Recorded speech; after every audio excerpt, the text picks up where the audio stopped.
She thought she married a savior, but she had no idea she'd sold her soul to a monster.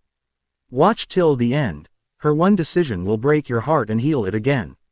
Subscribe to @Lovebuster TV for more shocking love dramas that will leave you breathless. Rain hammered against the broken roof of a crumbling house where 27-year-old Maya held her shivering son close, whispering promises she no longer believed in. Her life had turned to ashes after her husband's tragic death in a factory explosion that left her with nothing but debts, hospital bills, and a 5-year-old boy named Arish, whose fragile lungs couldn't bear the winter air. Each night, Maya prayed for a miracle, not knowing that the miracle walking toward her door was a monster dressed in silk. His name was Rayan Malik, a billionaire businessman known for his charm, power, and dark secrets. He had everything, except the one thing he couldn't buy, a pure heart. When his mother forced him to marry within the month to inherit his late father's empire, Rayan's eyes fell upon Maya, the poor widow who once worked as a cleaner in his office. To Maya, his proposal felt like a cruel joke, but Rayan offered something she couldn't refuse: money for Arish's treatment and a roof over their heads. Against every trembling instinct, she said yes, unaware that this marriage was built not on love but revenge. For Rayan believed Maya's late husband had betrayed his family business years ago, costing his father millions, and now he wanted to make the traitor's widow pay. The wedding was silent, like a funeral dressed in gold.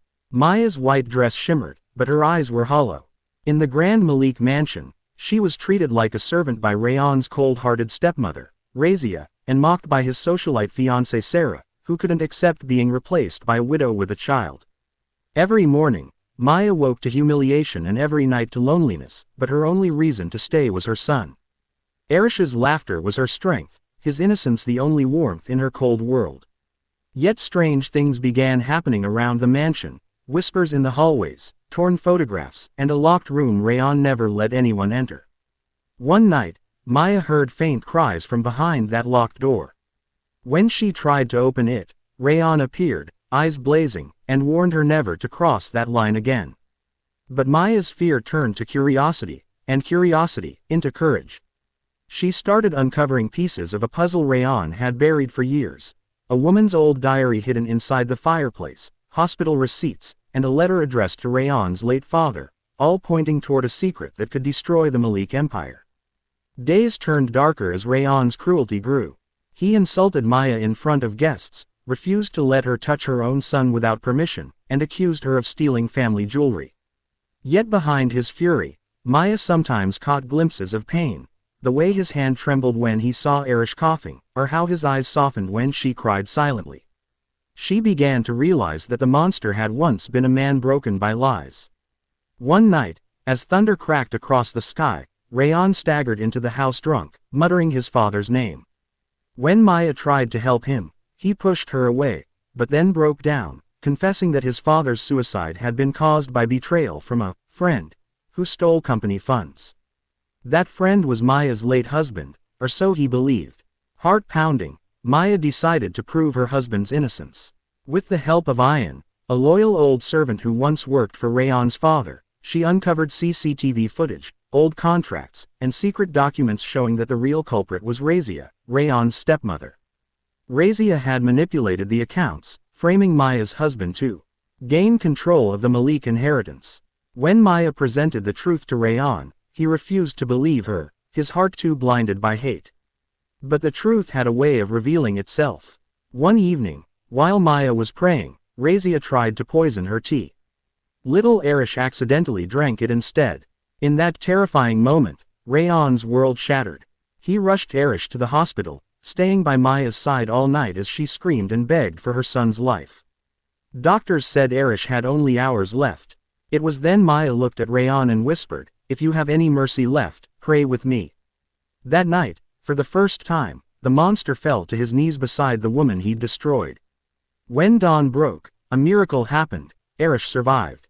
Rayan wept like a child, holding Maya's hand, realizing he had been punishing the wrong people all along. Guilt consumed him, and he confessed everything to the police, exposing Razia's crimes. The stepmother was arrested, and Rayan's company faced chaos. But instead of running away, Maya stood beside him in court, telling the truth, not for revenge, but for closure. Slowly, Rayan began to change. He visited the orphanage Maya once helped, donated his wealth to rebuild poor families' homes, and treated Arish like his own son.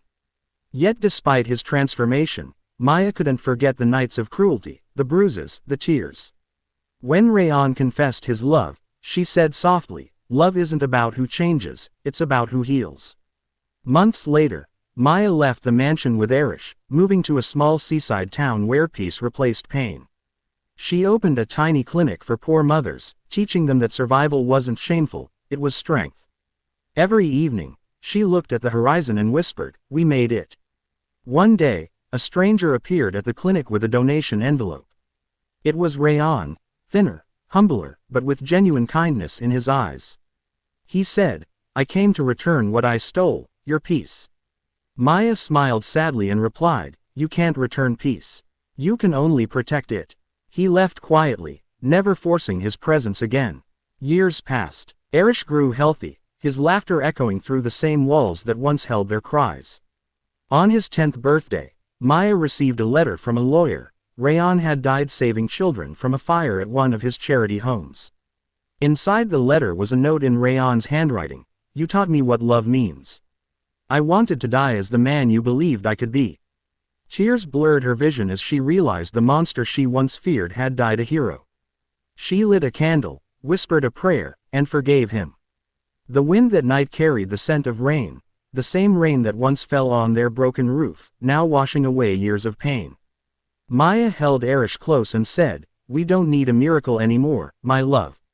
We are the miracle." The story of a poor mother who married a monster to survive ended not in tragedy, but redemption, a reminder that even monsters can bleed, and even the broken can heal. Sparkles subscribe to Lovebuster TV for more heart-wrenching love stories filled with betrayal, survival, and second chances that will leave your soul trembling and your heart full. Heartbreak Fire.